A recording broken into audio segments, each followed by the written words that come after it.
What? I said, I wonder if it's because nobody wants to get out of bed and it's cold morning. It is 19 degrees out there, right? That's crazy cold. Our first real day of winter. At least this time. Finally, right? Coming after that 6-hour tornado. I don't know how it was where you live, but 94-mile-an-hour winds for 6 hours straight is a 6-hour tornado where I'm from. That's crazy. And so, hopefully everybody's recovered. Do you have any damage? No, I bought a tornado roof a decade ago when my first roof blew away. And it earned its money. No running water, though. Yeah, Day 3, no running water. that's right. So we're living in the 1790s. Congratulations. It is. It's a wonderful experience. Yeah. Glad to get back to it. You know, I see what my ancestors left and why. So, however, with all the other modern conveniences, it's not that bad, right? I just have to drive around and go get water every 6 hours. Totally forgot about that.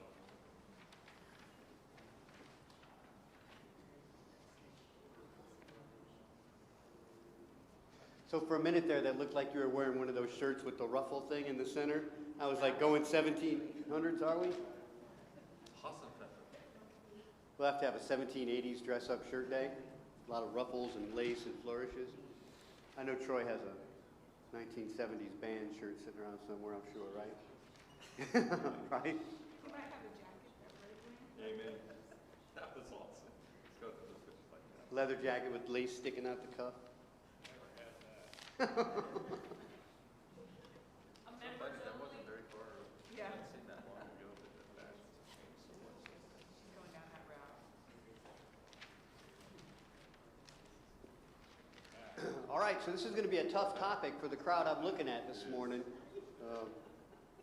All the people who wanted to talk about this topic weeks ago and have been told to wait apparently have run away. So that's okay. If it goes quick and we end early, you'll just have more social time. So, welcome to this morning's class. Memory verse. We'll talk more about that as we get to the very end of our lesson plan here in just a couple of weeks. So, today's verse, Psalm 145, particular part in here. I think we visited this psalm before, but it's a plea by Peter to God about saving him from his enemies, protecting him, and the power of God, and how David rests in that. And in this particular verse, he promises that his future generations will praise God because he will teach them this. So we're talking about grandparenting. It's been a long time coming. We're almost near the end of the board. I think it's funny that they put a payday right after you're a grandparent. I'm not sure that's how it happens, right? You have a grandparent, it probably feels like a tax deduction all of a sudden with all the new purchases that have to be made. Because there's no such thing as a free puppy, right? And there's no such thing as a free grandchild. Everything comes with bills. So, remember those two? We visited them very, very early on in our discussion. Our children. Not those two in particular. You can pick one or the other because one of the two is ours. And what they have done is got married. Everyone should remember that. It was a blessed occasion. They celebrate it every year with an anniversary. But what happens when you get married? Usually babies. That's right. Somehow you end up dancing, and dancing leads to babies. Not sure how that works, but there it is. So, while they have this new addition to their family, we're not going to forget us. Our favorite topic, right? Who we are and what we're doing in our lives at this stage. When I was looking for graphics, I thought that those grandparent graphics kind of look a little bit older than the normal these days, right? People are aging a little differently, and we're grandparenting a lot sooner, it seems like. And 55 and 65 isn't as old as it used to be. Right? I remember when I was little, you hit about that age. There's a reason Social Security is at 62, right? Because you're supposed to claim it and immediately die. Wasn't intended for us to harvest for all these years of wealth. And so, wasn't too long ago that 62 was old and 72 was ancient. And now we're living a little bit longer than that. 10 years longer, I think, on average each, men and women. So we're grandparenting a little bit younger, I think. Not necessarily sooner in life, but certainly younger. And it has an impact on how we grandparent and how we see ourselves as we grandparent. So, first question for grandparents. Whose kids are they? Are they yours? You know, my mother said, when I bring my child, she said, that's my child, go away. I would disagree. I would agree in concept, but I disagree in practice. I think that they're theirs, and so I think that the equation looks like that. And I say that for a reason. Yes, you can create scenarios where the grandparents are the actual legal parents. I will agree with those scenarios. As you create them, they're not what we're talking about. What we're talking about is in a fully functional family set, who owns the children legally? Who bears the burden and responsibility of raising them? Their mother and their father. We participate. We're willing helpers. But we have to be very careful about whether or not we misconstrue our role. Sir?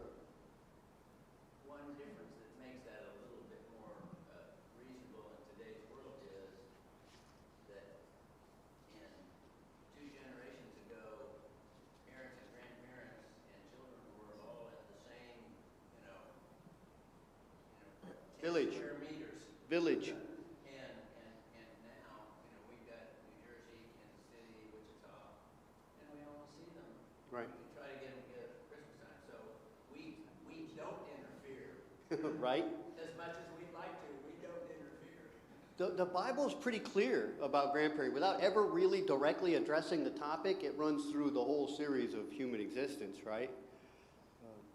And you can find some examples of grandparents in a person's life in the Bible. If you want to look for bad examples, just look in the kingdoms. And yet, I think where Mesna was going is go away, it's mine, because maybe you made your mistakes with, and you've learned from those things. And so as when you hit the age of a grandparent, maybe you obviously have more wisdom. I was fortunate enough to grow up around my grandparents, and you listen to your grandparents different than you may do your parents. And so I think there's such value. It's very unfortunate in today's world that we are scattered. I'm so thankful that I am near my parents, and I grew up near my, grandparents, and my kids grew up around their grandparents, and actually my kids grew up around their great-grandparents. Right. So I think, it's like I wonder, is there a way we could try to encourage that today to keep families closer to one another for some of that? Well, it's always a choice. Yeah. So first, I like where you ended. I did not agree with where you began. I thought you were going to try to defend a grandparent owning the grandchildren. Oh. But you didn't. And so yes, there's an issue with distance and closeness. They're not the same. They're two separate words. But there is value in having someone's physical presence in your life. A lot of it.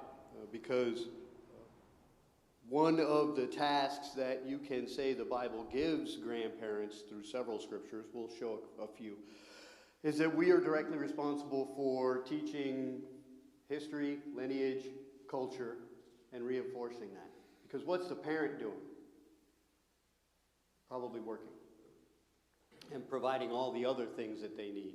And unless they're actively parenting, they need some help. That's why we live that long. It's a reason why you can say we live that long, so that we can help actively parent. But they're not your kids. Make no mistake. I always cringe when I hear grandparents use the word "my children" or "my grandchild." Ain't your child. I understand the sentiment. I disagree with the philosophy of you thinking that you're going to imprint or force anything onto this child. And I absolutely disagree with you, with anyone who says, well, I know now more, so I'll parent better. It's not a grandparent's job. Don't fix the mistakes of your first child with your second. Don't fix the mistakes of your first generation of children with your second. Because you're not fixing anything. They're different. They'll accept your teaching and values or they won't, right? God says Well, everyone and gets a maybe choice. the word is confidence. Maybe you have more confidence in what you're. I don't disagree that you'd be a better parent, not your child to parent. Your work is done in that area, I think. And you can certainly coach, teach, and mentor the young parents, which may be where you stick that knowledge and information. And maybe there's some semantic issues here too, because grandparents can have a real influence without being a day-to-day parent. Right.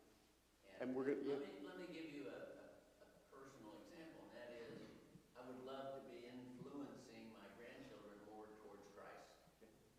Because a couple of the parents of my grandchildren are not doing that very well.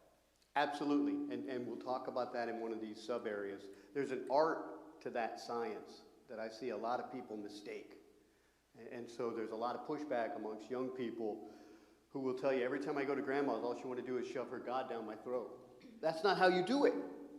Well, that my family was special, so what I said, my mother really said this, but it's what I want to say here is that be it parent or grandchildren are the different roles. When we are grandparents, we have more time. We have life experience.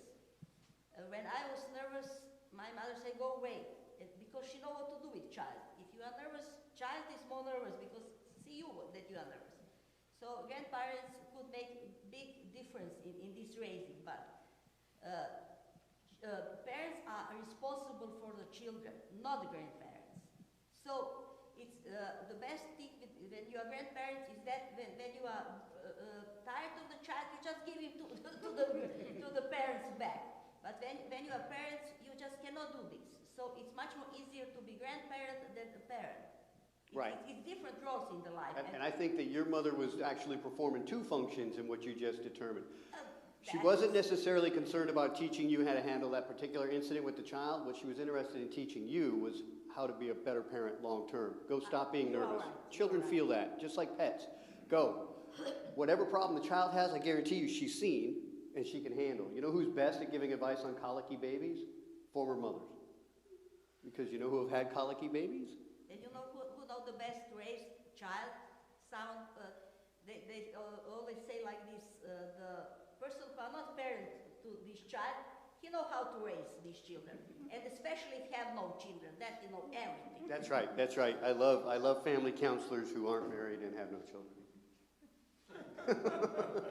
They've always helped me a lot. Never. Okay, so I think it's time for another conversation. This is a repeating theme throughout our lives. If you're about to enter a major life event and you don't have a conversation with someone about it, you're entering it with a bunch of unspoken agreements that neither of you have agreed to, well, other than with yourself.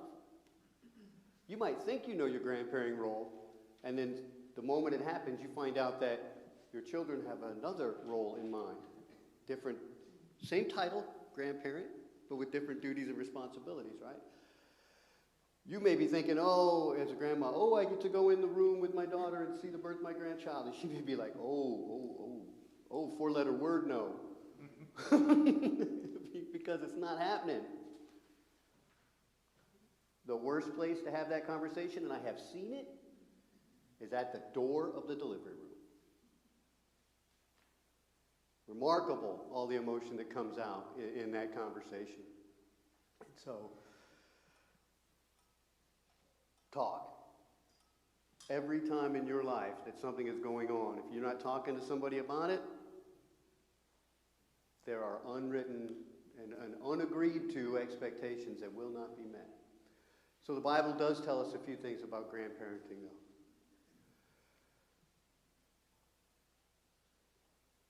God classifies success in life as different than man. And so God wants us to be righteous. The way that God understands righteousness, which is living under God's laws and God's rules and toward God and with God. That's why he calls Abraham a righteous man, though he makes a ton of mistakes. That's why he calls David a righteous man, even though he commits murder, because his heart was always after God. And so, raising your children, and having them raise children is a sign of success, right? If you can do a thing 2 times in a row perfectly, that's pretty good, right? Especially something as creative and important as raising children.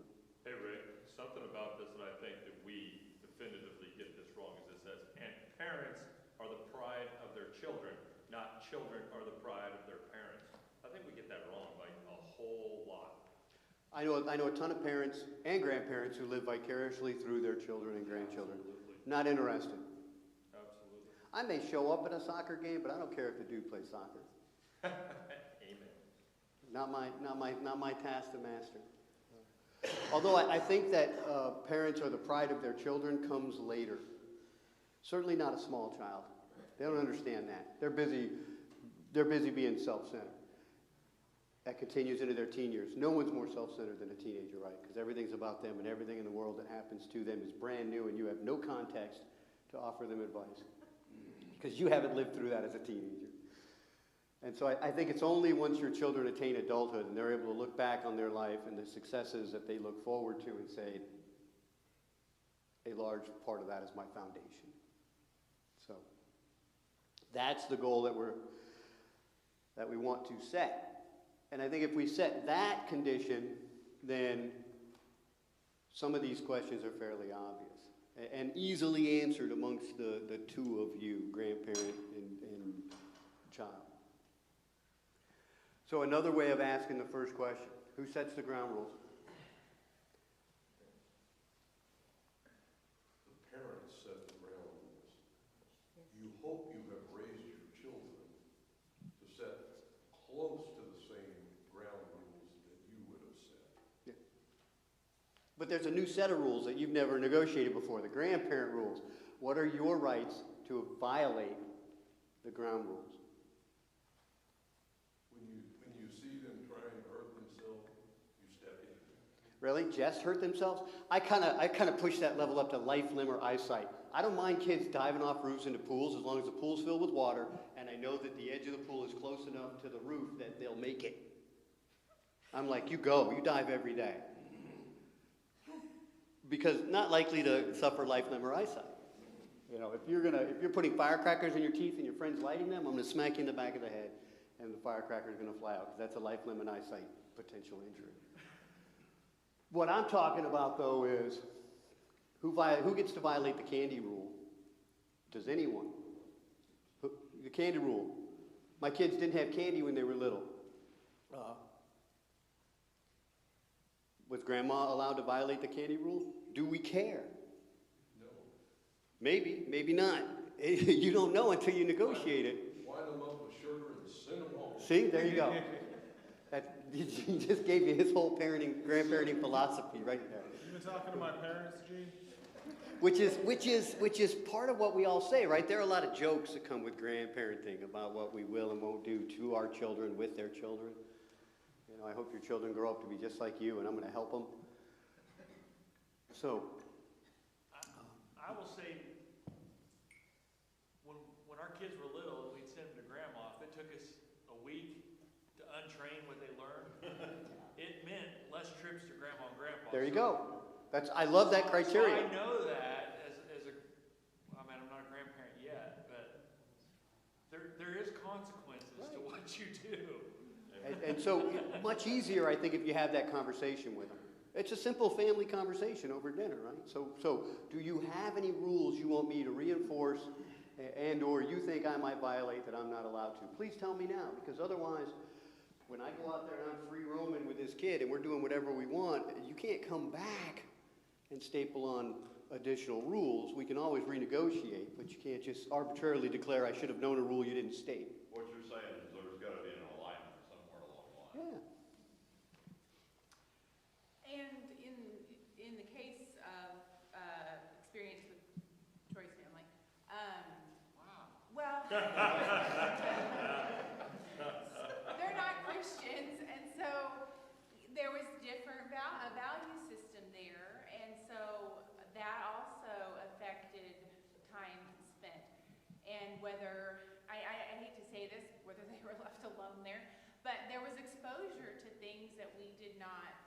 Yeah. appreciate or want our children exposed to, and so we had to choose to either do that with them or, but yeah, it was just a different set of things. So, And we had conflict at times, but then we realized it was their home, and this is how it's gonna go in their home, and if we went into their home, this is how it was gonna be, and we accepted that.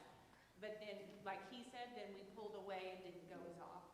so that's a wonderful point though, because different locations have different owners and owners set rules. Yes, yeah. So you've got to know all these things. And The so what team- you should have just heard if you're a grandparent or one day hope to be one is that you will be evaluated mercilessly by the parents of the children as to your performance. I think that we should first ask ourselves why we married. Why I married him? Who raised him? If they are so bad person, why he is so good? So I think we should give more credit to these grandparents. It doesn't matter. My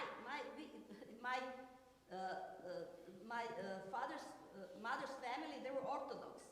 My parents were Catholic. He is Protestant. So what does that mean? That we should kill one another? Yes.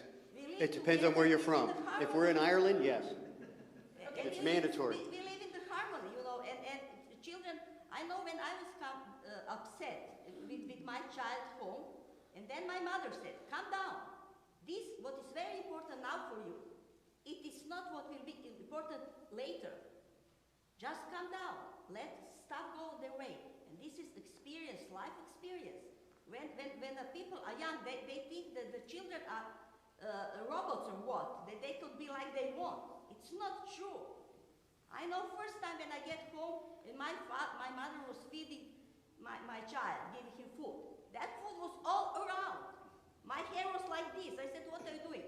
And he said, go up. Do what you want. To give him fork and knife, and you think child will eat like this.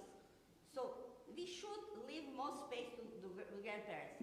They are good persons. They want good. They have experience that young people do not have. So I in our agree. case- Well, wait. So I agree in principle. However, I'm an example of the opposite. I was not raised by my parents. I was not a parent. But you- I was not. I have retrained myself. And so I'm just saying both examples exist. I do not disagree with you. That one, if the parent raised you and you're happy with who you are, you can trust their judgment. What I would caveat that with, though, is that every grandparent has different expectations, and you need to negotiate that. If I love my parent, it's easy. It's an easy conversation. Dad, you're great. I can't wait for you to play with my son. But you're not going to throw him in the air like Mom described you doing to me, which is a real thing I've done to my son. And it's a real thing he has said to me based upon stories that he has been told about the event. Because I used to play catch with him, and we would go high. Because I trusted myself. I was young. I was in the prime of my life. I had excellent reflexes, and he could fly. Because he was light. And he would go, and he loved it, and he'd come all the way down except for once. And then we were told by Mom not to play that game anymore. The big thing in that situation was the TV. The TV is what was the bad influence that was in that home. And so there was pornography that was freely watched on TV, and we didn't want our children to experience that at a young age. We were trying to set a new set of morals and values for their future. They cuss like crazy. And so we just had to choose how much influence we were going to allow that to have without us around to explain and at what age we're willing to let that exposure happen. And the other thing is manipulation. I mean, if you've got a highly manipulative, mother-in-law or, parents, that it adds a lot of struggle to a family dynamic. So the point is each of your situations are different. Each of them should be negotiated. The reason I say ask the questions is because if you don't negotiate it actively, you always lose in a passive negotiation. And when a grandparent comes back and says, I thought I had the right to do this, you're always dealing with something after the fact. And sometimes the damage is done and it cannot be undone. And I will say, Ray, or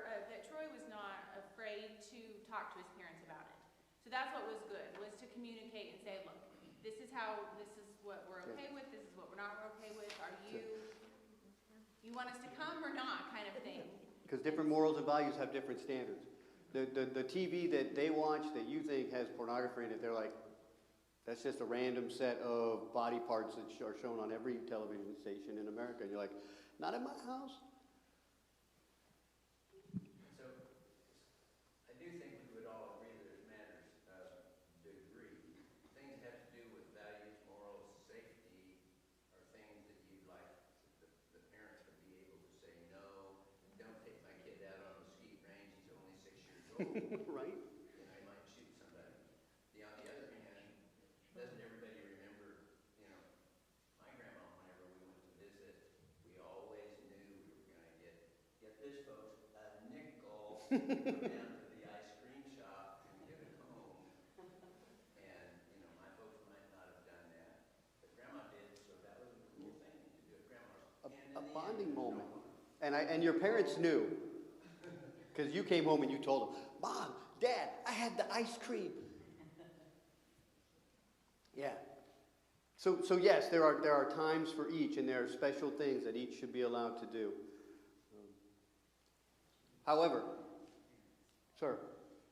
Just looking at your next one on clarify your role, and I had it easy, I guess, still do with Gary's mom. My mother-in-law, right from the very beginning when Leland was born, she asked, do you want me in the room or not?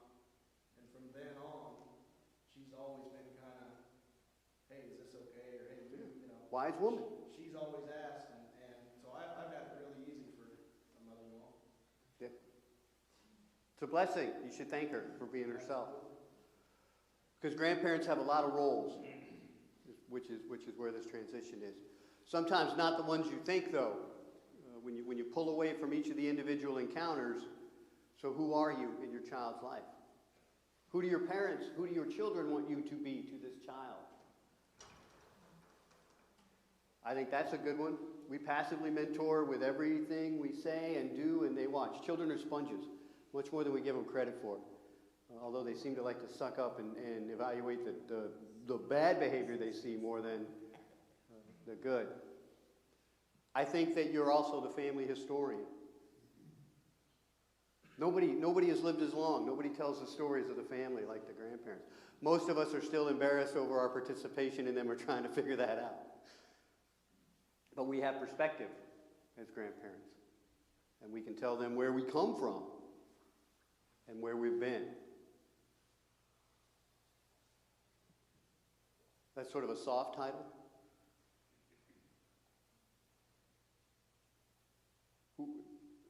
Who does the child get to talk to about their issues? I think the right answer from the child's perspective is whoever they choose. But you can have a relationship that makes it likely that they will choose you in addition to or as opposed to others. Lots of conversations with Granny when you came home and she fed you every day. Granny's downloading all the family information into you. She's reinforcing your lifestyle. She's making corrections on your behavior. No, it just, it's interesting, this cultural difference.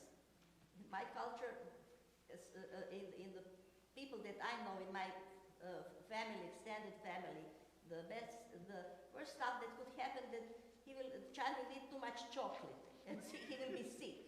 And there was no, what are you saying, Tracy? So we are talking with the difference, cultural difference. We live much more simpler life.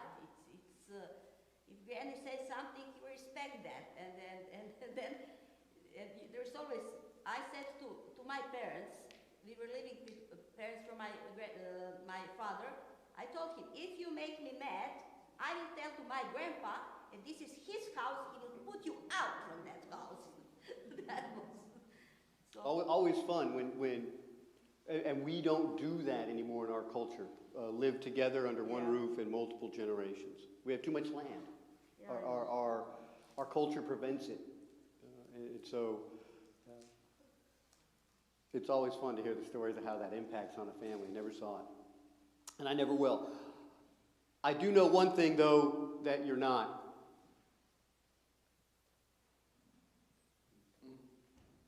Of all the things you could be, that is one you are not.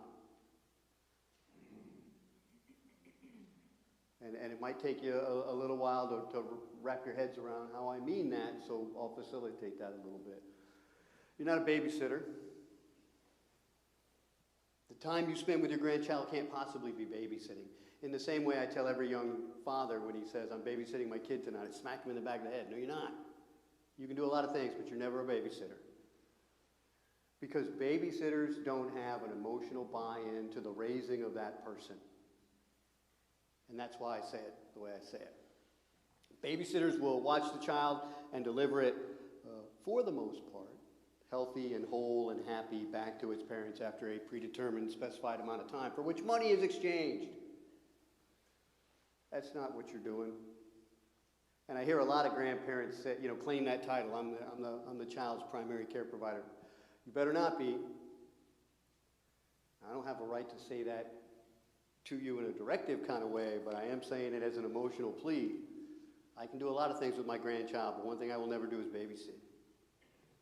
If he's coming to me and we're spending time together, I'm doing one of them other roles, or all of them at once. I'm not a babysitter. Long family argument between my brother and my sisters over the fact that he would use my mother as a child care provider. My sisters didn't like that at all, and they actively undermined it. It ended up great for Mom because they started spending more time with her to make sure she wasn't available to babysit his children for free 9 to 5 with a long list of rules that she couldn't do for them. And so they were actually treating her like a babysitter. And so Mom ended up spending a lot more time with her daughters, and they had a lot more memories together. So it helped that way. But be careful of that terminology and where it leads. That's all I'm saying.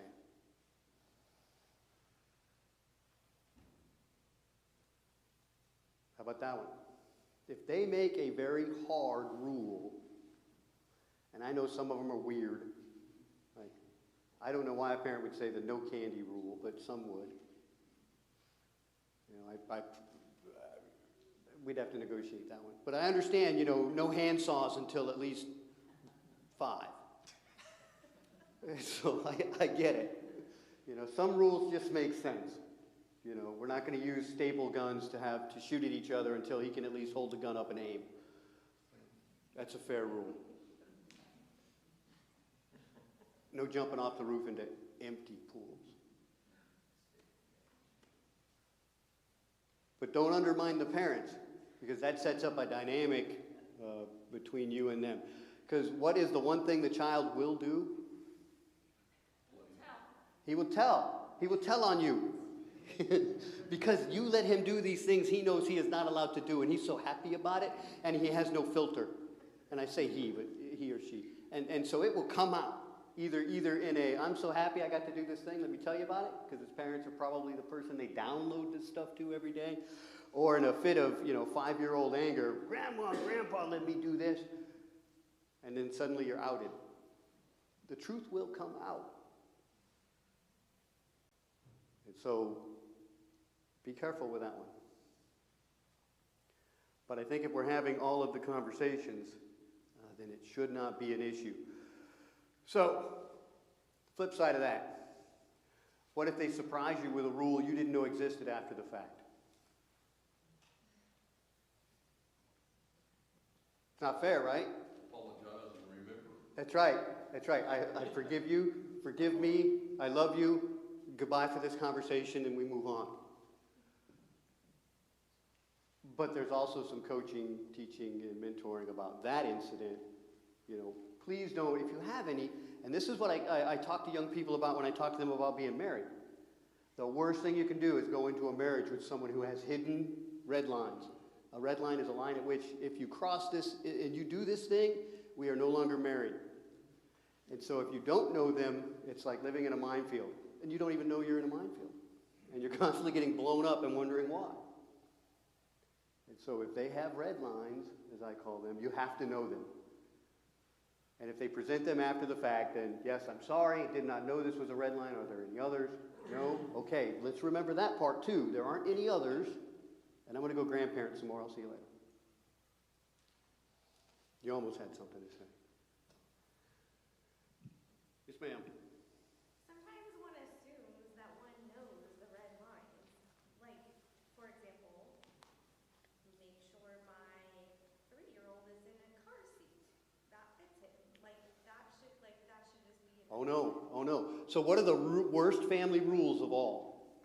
Those that are unwritten, unspoken, that everyone assumes that they are understood and adhered to. Because what are they ever?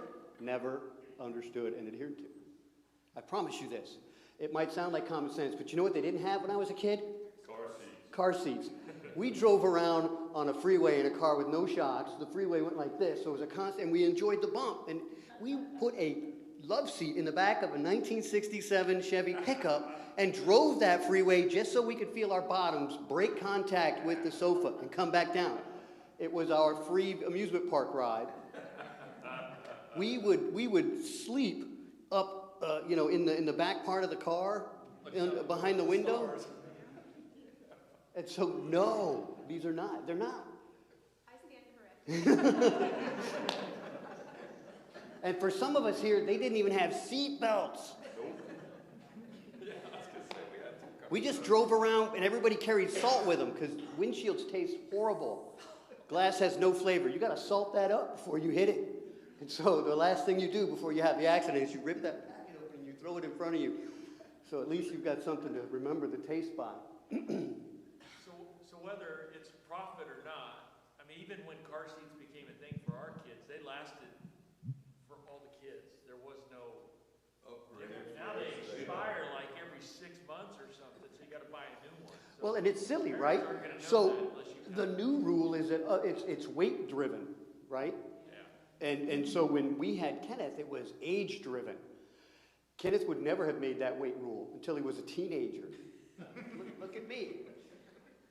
But there was an age at which we were going to take him to school, and I told Denise he will not go in a car seat. His friends will not see him get out of a car seat because we just don't need that kind of conflict. Or he doesn't need that kind of. Yeah, he doesn't need to have to demonstrate how well he can defend himself to the entire student body in the 5th grade. It's kind of like bike helmets going to school. Henry's like, Dad, do I have to wear a bike helmet? Nobody wears a bike helmet. I'm like, no, you don't have to wear a bike helmet.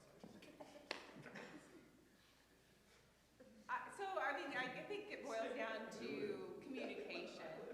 And like you said, we tend to have expectations of something, and we can sure get burned on our expectations, I guess. You will Yeah. get burned on your expectations. I guarantee that. If we're playing roulette with that, and it's red, and red is you won't, and black is you will, I'm black every time. Spin that wheel.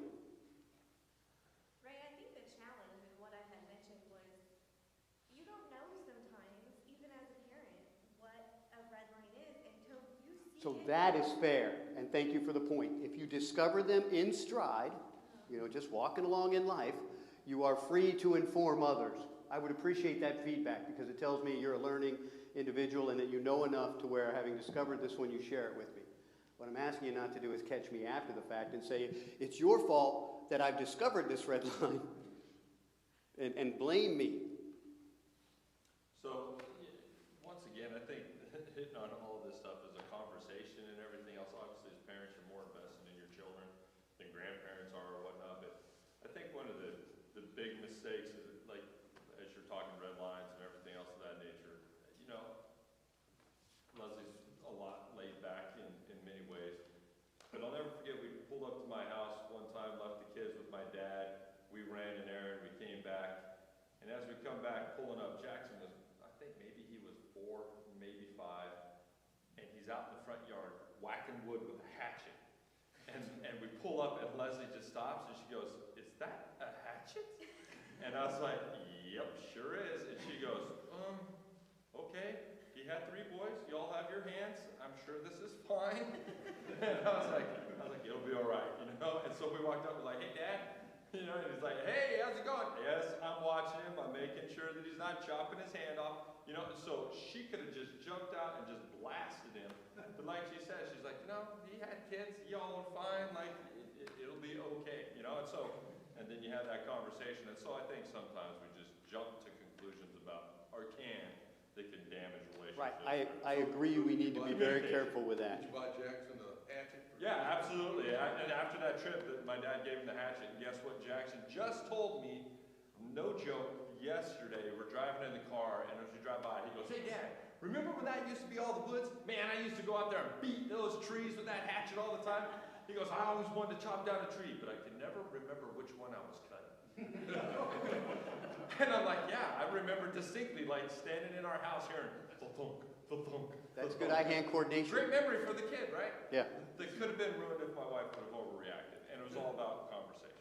So there is always time to pause for consideration outside of any event not labeled combat. In combat, you just spray. You Bring up just, that, you know, he touched on a good point, I thought, with Leslie and her in-laws. We're talking a lot about our in-laws. And it's easy for us to talk about our in-laws because with our parents, we have a relationship, so we're talking Yep. about our parents. So you need to, my point is gone, but anyway, it just, a lot of people are talking about their in-laws, and you just need to keep in mind, okay, you have a relationship with your own parents, so you have those conversations. You need to strive to have that relationship with your in-laws too, rather than being quick to jump, as Dwayne said, and so interesting point there. So are all grandparents treated equal? No. It's like my parents, you know, they all smoked. Leslie's parents didn't, so that was a weird thing whenever we would go around. And, you know, to this day, if you ask Madeline if she remembers my dad, she goes, "Yeah, he smelled like dirt and cigarettes." She doesn't say that of Lane, you know, I mean, it's just... She has a memory, though. The issue that I had run into with my grandchildren is that I did have this conversation or had a conversation with my granddaughter. My son-in-law was not present. And so when I went to do what my daughter and I had discussed, my son-in-law came apart. He wasn't part of the conversation, so it's probably best that you have both parents involved in the conversation. Yeah. Yeah, because the assumption was that they were transmitting information effectively across on their own Like Denise was net. saying, you know, she communicates, I communicate with my daughter. Yeah. I talk with my daughter, more than I talk with them as a couple, as parents. And, that's probably not a very good way to go about it. You should probably have it both. Well, so that's a different conversation. And so there are people I have conversations with who need to have conversations with others who have taught me that if I don't ask them, and you plan to have this conversation with so-and-so, if I don't say that, I can't depend on them to do it. But once we make that commitment, if they do or do not, we both know that there's an outcome. And so, yeah, sometimes you have to have that next conversation. And once again, going to conversation stuff too, I think whenever as grandparents, one of the things I saw is unsolicited advice, right? Like, people only want advice if they ask for it kind of thing. And if Beeks are not here, I can say this. There was one time that some advice was given or whatnot, and finally I just had enough, and I made the comment, I said, "You had a chance to ruin children, now's our chance." And the message was received, that it's like, hey, we're just trying to do the best we can. We appreciate the advice, but sometimes, like, just keep it to yourself. We'll figure this out. Yeah, So we'll you just close have to on learn this left and right point. limits. We're only about halfway through this, but thank you for that. Because I've noticed a trend in marriage ceremonies where someone will say to the crowd gathered, you know, that the family is willing to accept our advice, but not unsolicited. And I think it's garbage. Some of the best advice I have ever received, unsolicited, have saved my life. True. Literally. You know, get down was a good one. But also in my own, you know, experiences in my normal life. So it isn't that the advice is bad. It's the way we deliver the advice. Yes. Because we're all supposed to be helping each other day in and day out. If I see a blind guy about to cross the road and his blind dog, his seeing eye dog is asleep and they're going to cross on the red, certainly I can reach out and say stop. But we're more direct and less polite with family because the shields are down. And we think that we're free to say all the stupid things that we think. And we find out sometimes that some topics are more emotional than we had anticipated. And in fact, we are not allowed just to offer any free advice we might have. So I'm a fan of unsolicited advice. I think there's an art to the delivery in the science of giving it. And if you haven't mastered it, then you are not allowed to give unsolicited advice. Well, and there has to be a level of respect there. So if there's no, if that person is a manipulator and you're giving unsolicited advice, you're not good. You're going to tend to keep the walls up and not listen to it. But like for instance, in Derek's case, he has a respect for his mother-in-law, and so anything that she might say, he would readily receive, you know? And so, I mean, there's guidelines there, but I think if there's a level of respect there, you're more apt to listen. Right. So what's the truth about unsolicited advice? As a receiver, I am polite enough to hear it. As an adult man, I am responsible enough to absolutely reject it. Yeah. And so I tell people that a lot. I appreciate that advice. I'll determine later whether or not it's of any value. That's the most direct I can be in addressing it. Because it tells them that I may not. But I wasn't mean, I was upfront, I was direct, mildly harsh. But if you give unsolicited advice, you should be ready for a little bit of wire brushing every now and again about it anyway. So, but there are times where they will trigger us. And that's the exact appropriate word, because triggering just means that I've fired a weapon at somebody, right? If I trigger a weapon, a round has left the chamber, and it's verbal in conversation, and we fire back. And it's all about communication once again, right? So be careful. All grandparents will offer unsolicited advice. I think that that's in the Grandparent Bill of Rights. We just can't help it. We've seen a lot. We know what you've seen because we were there with you for most of it. We imagine what the part that we were not in was because we see you and we see the changes in you as a result of it. And so we think we know where you're at. So, especially when your child's a baby, right? Nobody knows more about raising a baby than a grandma.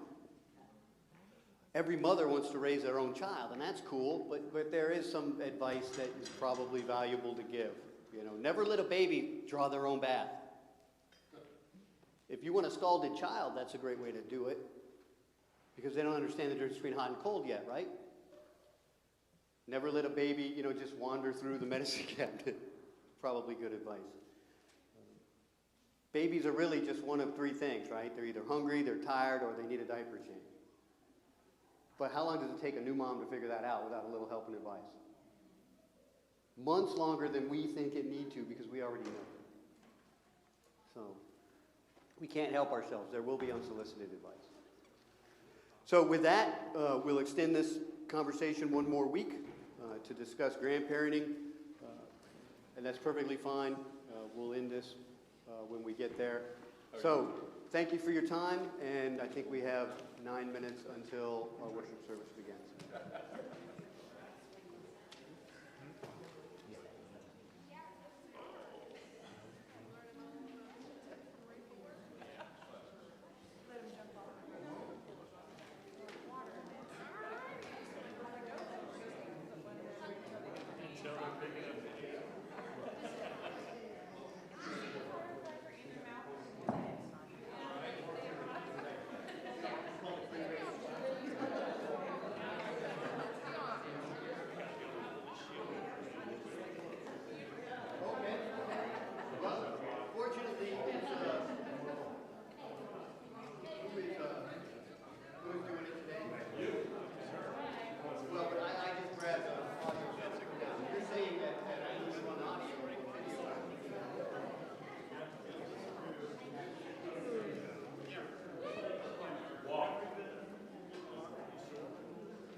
looking up